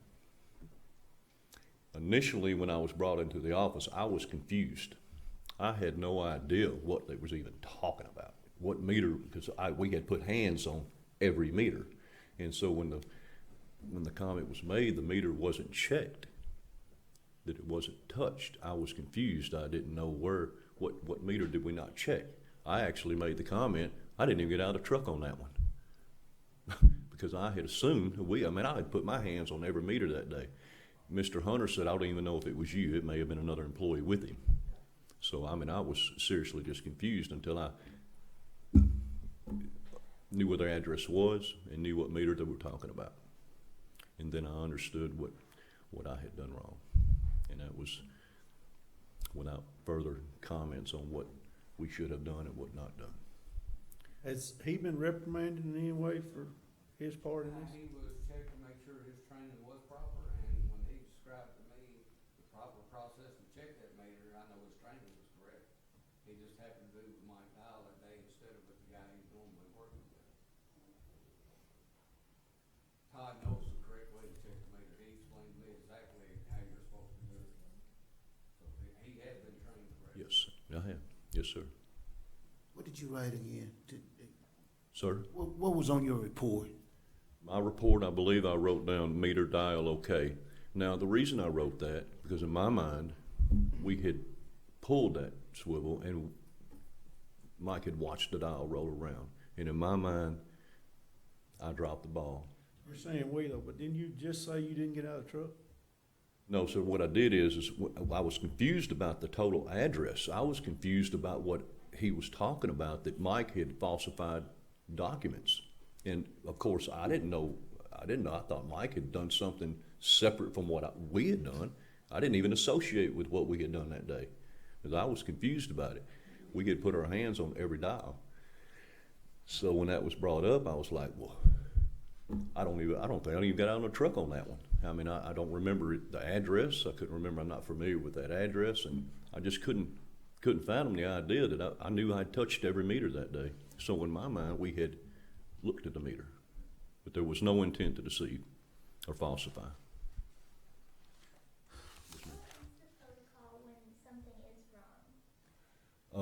Well, it needs to be documented that there was an obstacle in the way is what I should have wrote down, and probably a phone call should have been made at some point that day when we come in, that there was an obstacle that needs to be addressed, that it needed to be moved. Yes. You just say y'all broke it down. We did break the swivel part of the meter down, and when gas comes out of at the outlet side, what happens is the dial will move because there's being gas flowing through that meter dial, and so that's what we checked, and then we zipped it up, and I didn't fill the paperwork out correctly. Did you go to Mr. Hunter and Mr. Hammond and Mr. Dow's defense before he was terminated? Did I come to whose defense? Did you go to them and his defense before? Well, when I was pulled in, when I was brought into the office, I was brought into the office 4 different times on this event. I told Mike Hunter, what I had done, what we had done with the meter set. I also told him when I filled out the paperwork that it's my mistake. So would you say the reason that Mr. Dial was terminated was for intentional falsification of records? Yes, ma'am. And so are you saying it was unintentional? Yes, ma'am. When I wrote the paperwork out, Mike was in the truck. We got in the truck. Don't ask me questions. Nobody asks me questions. I fill out the paperwork, and then I'm going to sign my initials first in front of their initials. So whoever's doing the paperwork, your initials come first. And that's. And all he got was talking to? Yeah, he's in training, so he did not. How long is the training? It goes on for at least the first year. You can't go on call until you've been here for a full year, and until that time, you're considered in training. According to your policy, if I intentionally falsify records, I'm dismissed. Right, no questions asked. But if I unintentionally falsify records, I get a 1-day suspension and he got talked to? That's in the paper. He just said it was unintentional. That's what he says. That's it. Did you ask him that? I completely checked this meter and wrote that the meter and dial are okay. To me, that's intentional falsification. Well, You did not do the job that you lied on the paperwork that said that you did. They knew they were supposed to take this apart. if they knew this, then my question here is, why is he not under the same umbrella that Mr. Dowell is? Because he was working with the senior employee. It didn't say that. It didn't say it. You said that it didn't say I gotta be a trainee or anything.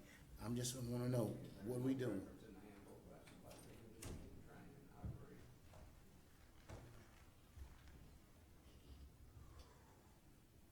Okay. Any other questions?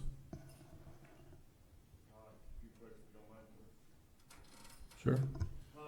The day that we went over there to check that meter, was that the first time that you and I had ever worked together in the truck? No. Did Keith Henson become your primary trainer before or after I was terminated? After you was terminated. After I was terminated. So you was trained as I was by every other employee down there on how to check? Yes, every other employee. Was you taught to, one way to check the meters was to break that swivel loose to make sure gas is going through the meter and the dial is turning? Well, I wouldn't say that I was taught that. I would say that, Mr. Hunter told me we have no primary trainers. Is that correct? No, everybody, You referred to somebody a while ago as his primary trainer. Because that's who Mr. Hunter just said Keith was his primary trainer, and I asked him, was Keith his primary trainer before or after I was terminated? Keith is who we work with on a daily basis. on the service, Something odd comes up and we swap. Oh, okay, so he's normally with Keith. on the service tech end of it, yes. We probably needed to know. Yes, sir.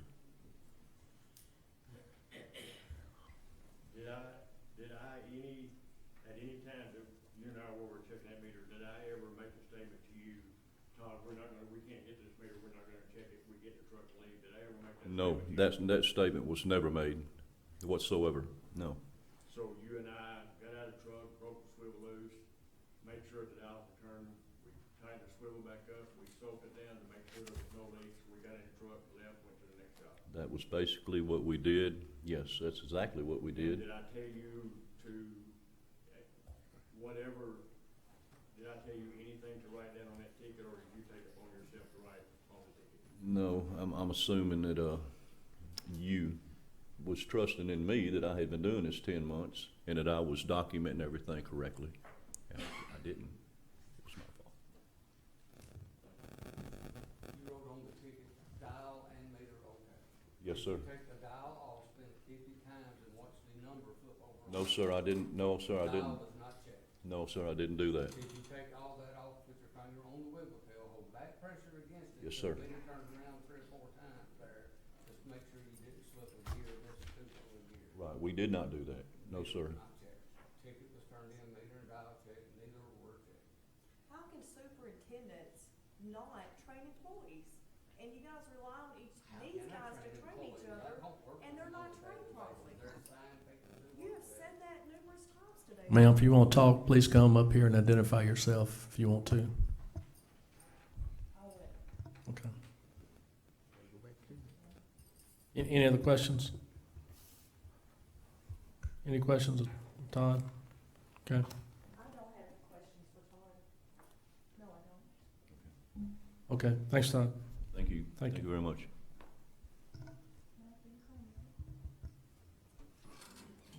Next witness is Pam Goodman. Mr. Mayor. No, I'm not a witness to all the incidents that has occurred, but I am a witness to the testimony that has been presented here today. And what I've heard is you are relying on individuals, not superintendents of the gas department, to train these guys. And from what I hear and observe, everybody just does it any way that they deem is the proper way. I hope that's what you guys hear. I also hear, excuse me? I said, if it is, we're wrong. It's a what? If that is your. No, I mean, that's what you have said. No, I did not. So how many times did you go out with these guys and train them? I'm the superintendent, I don't do training on that. So you sit at the shop and just bark orders? Miss Pam, let's just direct the questions to us, okay? If you don't mind. The gas department, or do you? What's your, No, you know what? Relying on what you hear. I am Mike Dial's wife of 31 years. So, you know, I can tell you, Mr. Mayor, he has come home many times and said, I'm fixing to go talk to the mayor. I am harassed, I am bullied, these guys are coming to me telling me that Mr. Hunter has it out for me. And several times he come home and said that. And you know what I told him? I misled him because I asked him to go to his boss, which is a chain of command, right? I've been in the professional world for 30 years. I employ and am over hundreds of employees. And there is a chain of command. But all of my employees have annual reviews. They know what is expected, when is expected, and if they're not doing their job properly, that is another discussion. But Mike went to Hunter. Guess what? A week later, he lost a job. A week later. In fact, he should have come to you and told you everything that was going on down at the gas department, and my husband would not be here today unemployed. Mr. Hunter would probably be here unemployed. That's all I got to say. Thank you. got the floor. I'd also like to bring to the attention of the board that the day that I was terminated, when I was leaving the gas department, Hunter and I were talking, and I told him, I said, I hope you and Tyler are ready to go to work. And he said, why? He said, I told him, I said, because there's gonna be more to follow. And then that afternoon, we had 2 employees to turn in their 2 weeks notice. 2 weeks later, a guy that's been there long enough to retire, 2 weeks later turned in his notice and retired. And then I have since been given word that Hunter and the gentleman that have retired has had a shouting match at the gas department so loud that Hunter had to shut his door so the other employees couldn't hear the shouting and the cursing. Did I shut my door when you had a meeting? I wasn't the one you were cussing. When I'm talking to anybody in private, I shut the door from the office. Yes, we have. And then the employee you're talking about are kinfolk. Yes, sir, you are. Have a And what my wife was saying, talking about the harassment is because at one time, another employee, Miss Donna Hicks, is the secretary that works there, come to me one afternoon on lunch, and I was in the shop, and she come to me and told me about a conversation that she had heard Hunter on the phone in his office saying that if he had his way about it, he would terminate Mike Dial, Tim Bryant, and Taylor Davenport. But if he terminated Taylor Davenport, his mother would never let him live it down. And that's where the family comes in, because Taylor is family.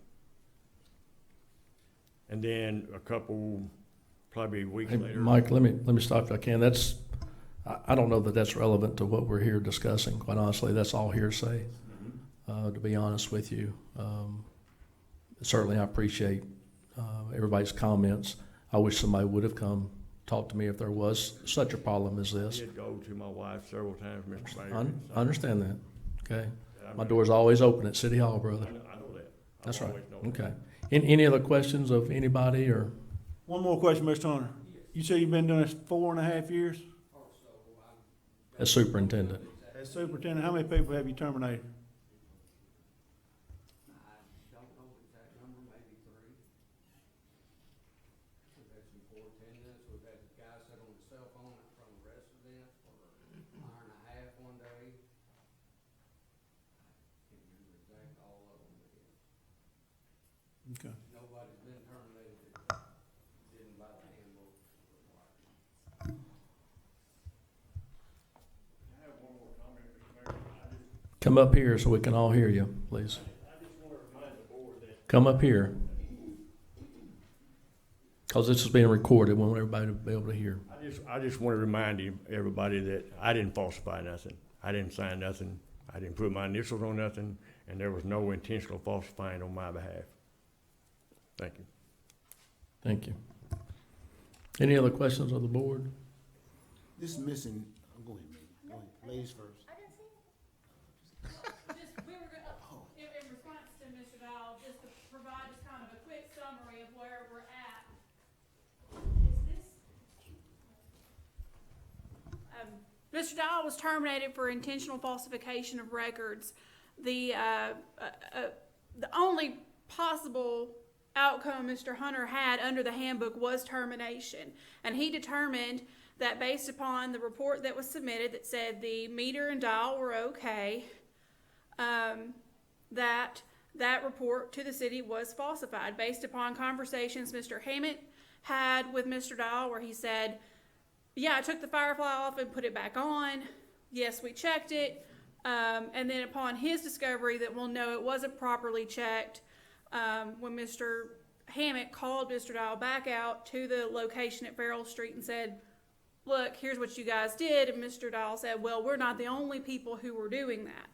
And so when you put that together, these statements made by Mr. Dial, together with the report submitted on behalf of him and Mr. Henson, and we would say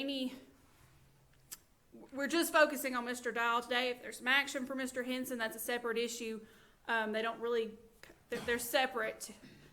So it would say, based between the statements and the records submitted to the city, that Mr. Dial did intentionally falsify records, and that because of that, and under the employee policies, he was terminated. So that's where we think we're at. Thank you, Becky. Any other questions? What happened to his work order that When they're turned in the building, they work the ticket and they throw them away. There's several of them, they don't keep track of them, they did not know something like this was gonna come out of them, I'm sure they would. So the tickets are turned back into City Hall with initials on it. They're taken back upstairs to the customer service ladies.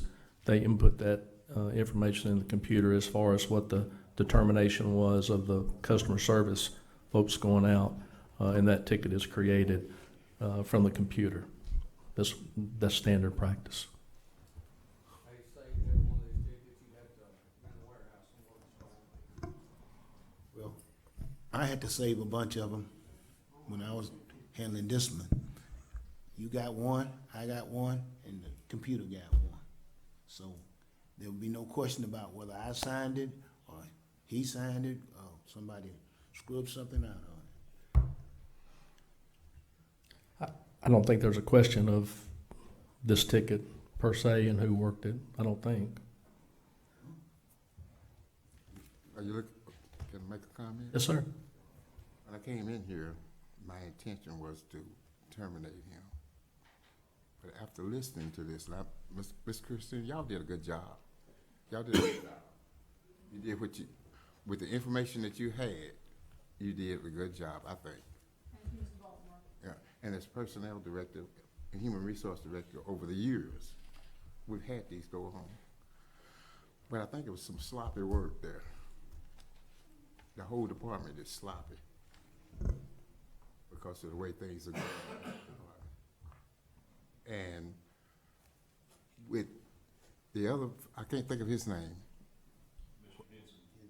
Henson. When Mr. Henson came up, he touched me because what he said, he didn't lie. What he said was true. I'm not saying that anybody else lied, but Mr. Henson took on the whole blame for himself. And if he'd have felt like he could have got out of it, but he didn't. And I think right at this point, what I'm thinking, that it should be unintentional falsification instead of intentional falsification. I think it's too hard, too harsh. If this was the only one, there's several of them, and Tim throwing the cuss word out and saying that, you know, okay, we didn't check this meter, but the cuss word, other people aren't checking them either. That he told my assistant that, and that was his first words to me that he told. He knew he didn't check the meter, turns in that he did, he knew that he hadn't been checked on. The tickets we went back and worked, that somewhere around the first of the year that she sent down to recheck, we found about 5 so far with his initials on that were bad that were checked. But if we need to go back to where we are. Unintentional, I think it ought to be unintentional falsification. I don't think the personnel director, she did her job. You told them that, and y'all put it together. But sometimes when you look at the whole picture and you start getting into it, it takes you another direction. So I'm not for firing you. And when it come down to it, I'm gonna vote for you to stay, but unintentional falsification. If we can change it to that.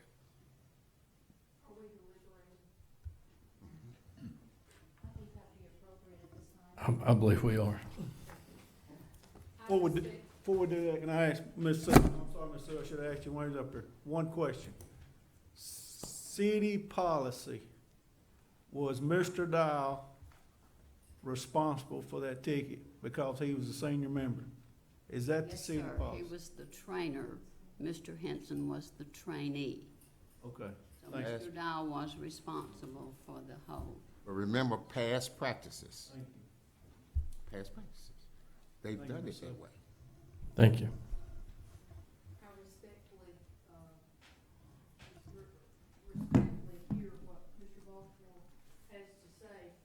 here is my concern. If Mr. Dial had, if his statements to Mr. Hammett were consistent with what he told us tonight, then perhaps we could view it as unintentional. But his, Mr. Hammett's testimony, which I credit as being credible, is that that's not the version of events he received upon confronting him. That instead, it was, there was none of this explanation, well, I did what I was trained to do. Instead, it was, I'm not the only one. If that's the case, then he's responsible as the senior person in that vehicle for producing that work order, completing the work order that goes back, sending it back, saying it got worked, is an intentional misrepresentation, because that's not what happened. And when you look at what Mr. Hammond has to say, that he asked him, did you remove the firefly? He says yes. That he goes out there and that was just physically impossible to have done. He made a statement to Mr. Hammond that had to be intentional, that corresponds with that work order. Ma'am, that question was never asked to me. Did I remove the firefly? That question was never addressed to me.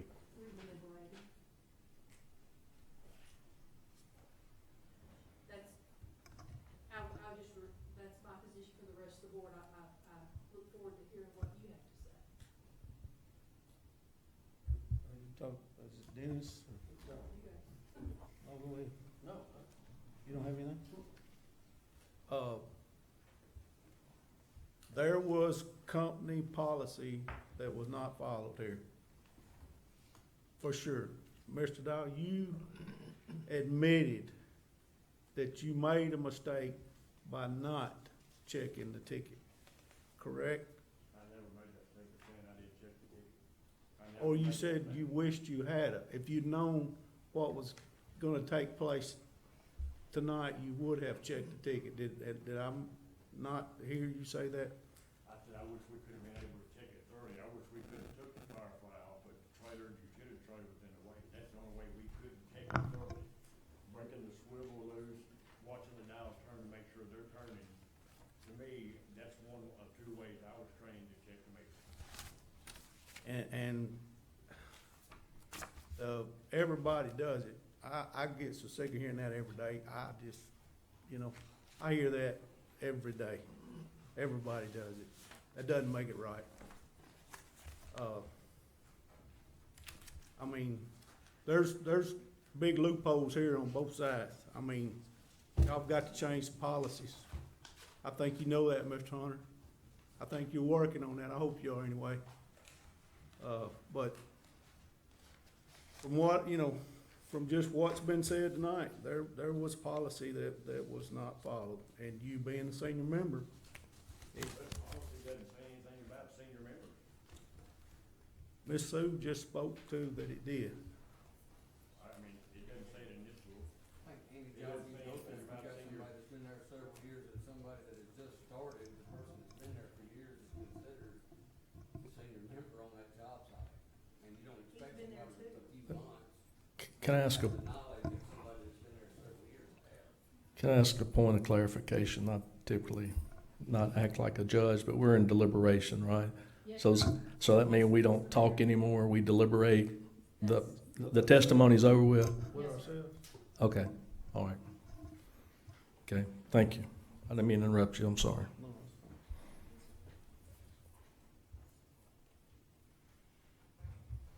No, Anybody else? I guess I can say some things. I will first say that I am quite confused. I feel like there's been a couple different stories and a couple different, I don't know if they're misunderstandings or maybe it's just on my part. After the incident happened, and I guess I'm not trying to talk to everybody, I'm trying to talk to the board here, but after the incident happened, I heard that the assistant superintendent was told that more than one person has not checked a meter. And so we should go back and look at other ones. Okay. I guess what I'm unclear about is it a matter of, okay, people are not checking meters, even though Mr. Henson said they physically did check the meter. But then there's also been talk of, I guess I'm confused about, is it a matter of checking it the correct way, apparently the only way, or are we saying other people that work for the gas department are checking it this other way, which is not actually checking it? Does that make sense? It does. I think what that statement means is we need to check some more folks out that may be falsifying documents. But is it falsifying documents, or is it a misunderstanding? And I'm not trying, this is not a position, I'm not ever in a position of dealing with anyone else's livelihood other than my own, and so I'm not trying to, I don't know what I'm trying to do. I'm just trying to understand here. But as far as the training and the policies go, I mean, we're looking at, who is training, who is doing, I guess I have a question about who trains on the paperwork. And, I know Mr. Dial made the comment about, it's not saying senior members check the paperwork, In that same line, we could say, and so then it was said, well, it's assumed the senior person checks the paperwork, but then also, it's also been assumed that the passenger does all of the writing, including the signing of the other person's name. And so those two, things are being assumed contradict each other, and so I'm also having issues with that.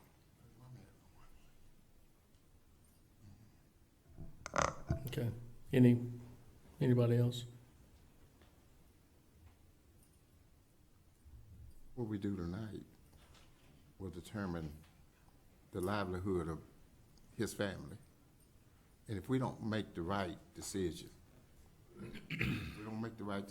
for his family, it's a difficult thing to terminate somebody on hearsay. We need to try to make the right decision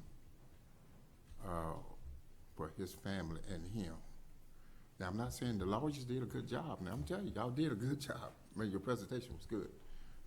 And yours was too also. But the fact of it is, you got 2 employees. Actually, we're gonna have to deal with this other one if you terminate it. I think you ought to. You got 2 employees that was in the same truck. Both of them was pretty well saying the same thing happened. But we terminate one, and we're not gonna do anything to the other one. It's not fair. And if you're talking about the senior employee, because I was in the military, if you're talking about the senior person, the person that needs to be in trouble is the superintendent, because he should go over all of the paperwork when they come into the office. The senior member there should, before But my initials go on something, if and I I'm agree with you on training that. I agree with you. someone, I'm gonna look at it. Right. And see what's on there and say, okay, put my initials on. Well, but I'm saying, when it got back to the office, the superintendent should have looked at it. He's relying on his senior members out there. You can't look at everything, Okay, he should have. in my opinion. He should have. Our responsibility in this particular relation, to either uphold what Ms. Teague has done, or not to uphold it. And if there is, substantial and material evidence to do so, then that's our role. Yeah. But our loyalty is not to Mr. Dial. Our loyalty to the board is to the people of the city of Dyersburg.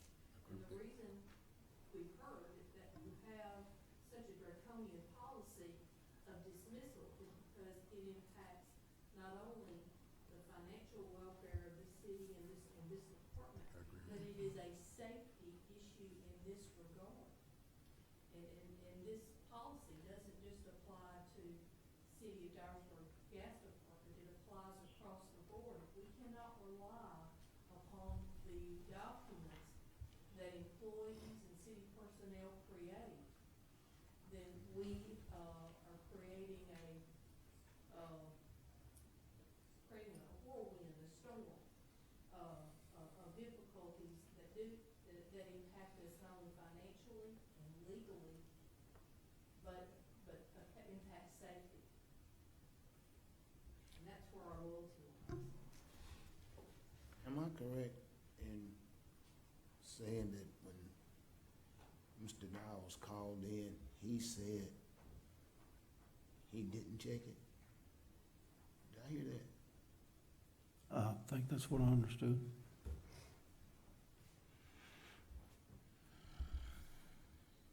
But other people were doing the same. I'm not with the but, I'm just. I mean, I'm just repeating what I heard.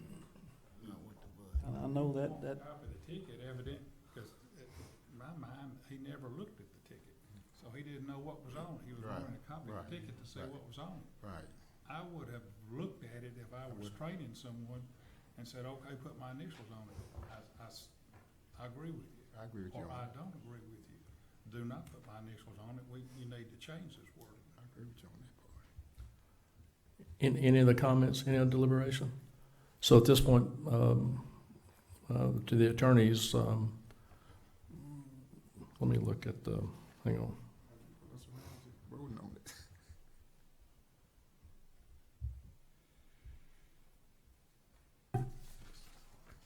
Mayor, you gonna bring us to a vote? Yeah, so do we need to make a motion to uphold the decision of the It city? would be appropriate if someone has a motion, that the city can entertain a motion of whether or not there's been tonight approval of substantial and material evidence to support the termination of Mr. Dial. And could we have a roll call vote? I move that, the board find that there has been substantial and material evidence presented tonight to support Mr. Dial's termination. Okay, you've got a motion to support the termination of Michael Dial based on items presented tonight. Is there a second? I'll second. And the second from Dennis Moody. So we've had our deliberation and our discussion, so at this point, we've been asked for a roll call vote. You have a motion and a second to uphold the termination of Mike Dial. If you vote yes, you're voting to uphold the termination. If you vote no, you're voting not to uphold it. Okay, everybody understand? All right. Mr. Baltimore? No. Mr. Burks? Yes. Coach Cole? No. Megan? No. Mayor? Yes. Vicky? yes. Dennis? Yes. Vanetta? Yes. Motion carries. Okay, so we uphold the determination of the city and the termination of Michael Dial. All right, thank you very much. Next item on the agenda is a report from Alderman. Mr. Baltimore? Edward? No report. Coach Cole? I'm gonna make this short. I don't normally view internet. I'm sorry. I don't normally put a lot of trust and faith in internet. But I have a young man who I grew up with who sent me a video, and it said 10 worst cities in Tennessee. Number 9 was Dyersburg. I don't put a lot of faith in it, but I saw something that got my attention. There were 5 residents that were substandard that should have been torn down. And 4 of those 5 was in my ward.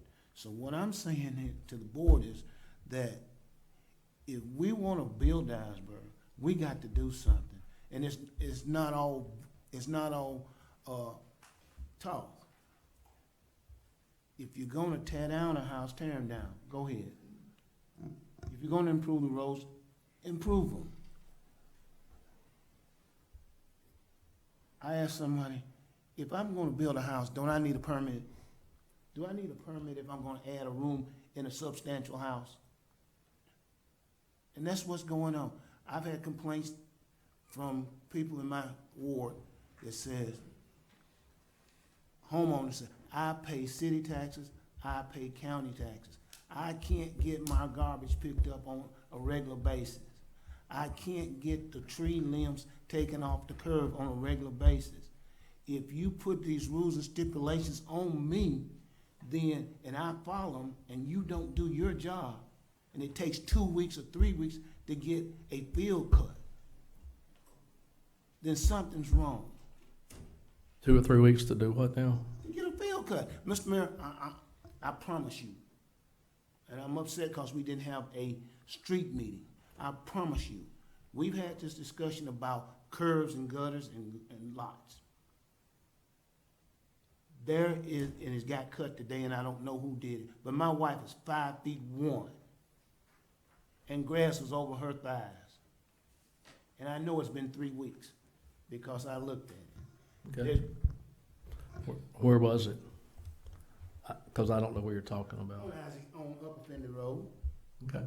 Somebody cut the ditch today. Okay. I've driven through my ward, and I've looked at tree limbs down that have been there. They have turned brown. They've turned brown,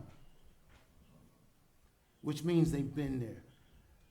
People on Klondike are upset at the water retention pond or whatever it is, the basin there where it catches water from the runoffs. It's a jungle. We can't get the city, we can't get the person that owns the lot to cut it maybe but once every 4 months. People are complaining left and right about raccoons and squirrels and possums and all manner of wildlife. I pay taxes, and I'm upset at this one right here, and I know this is for a fact. I've watched city employees drive and pick up something on my side of the street and leave things on the other side of the street, and I've called to get it picked up. Don't tell me that I got a box, a big box of stuff sitting there, and my neighbor's got a small box, and you're gonna bypass that small box and tell me that it takes more time to pick it up. We pay money, Mr. Mayor. The taxes are paid. These people pay money. It shouldn't matter whether that box is a 2-pound box or a 20-pound box. If it's on the curb and it's where it's supposed to be, it should be picked up. I agree. And as always, if you have those cases, call me.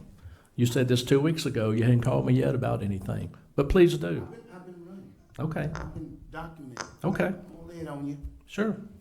Yeah, and we did go down last board meeting, you mentioned some areas on the east side, and we did go down there and we tagged some houses and talked to some neighbors. I was down there with the guys that did that. So we have done that. We've talked about Miss Hall's property. I've tried to call her. I've left her 4 or 5 messages. She lives in Michigan. We're having to mow that lot again. But again, don't wait till the board meeting and tell us. Call us the day you see it. Call us that day. Sure I do. I'd rather you call me than to do this. Not that I care that you do this, but 2 weeks later, I can't address it. I try to wait to make sure they do it before I bring it to you. Okay. Well, I do know we worked several weekends with the knuckle boom trucks. We worked this weekend with the knuckle boom truck, Saturday and Sunday morning to finish up in some areas. So we're doing all we can do, I promise. Sure. But don't wait till the night. Call me. Call me and let me know. That's all I ever ask.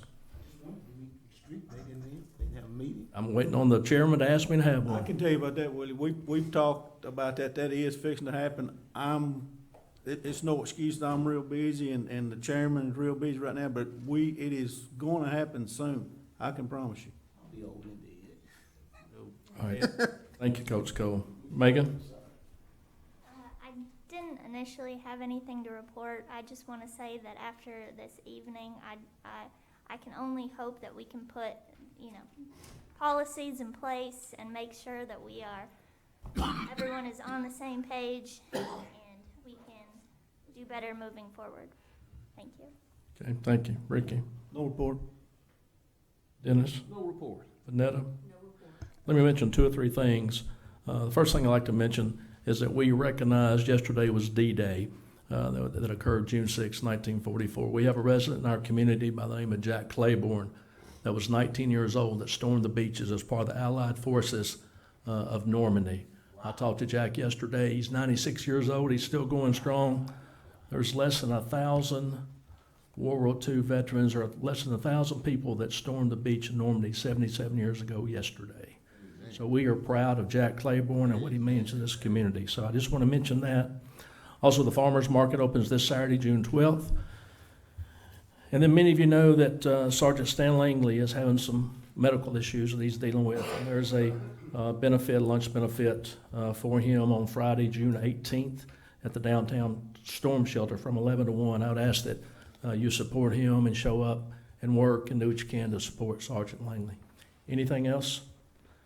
Yes, sir. I want to compliment the police department. Y'all have really done a good job. There was some shootings and things in the neighborhood, and y'all were on top of it. We appreciate you. Okay, thank you. No other business, we're adjourned. Thank you. It's yours, I think. It must be the judge.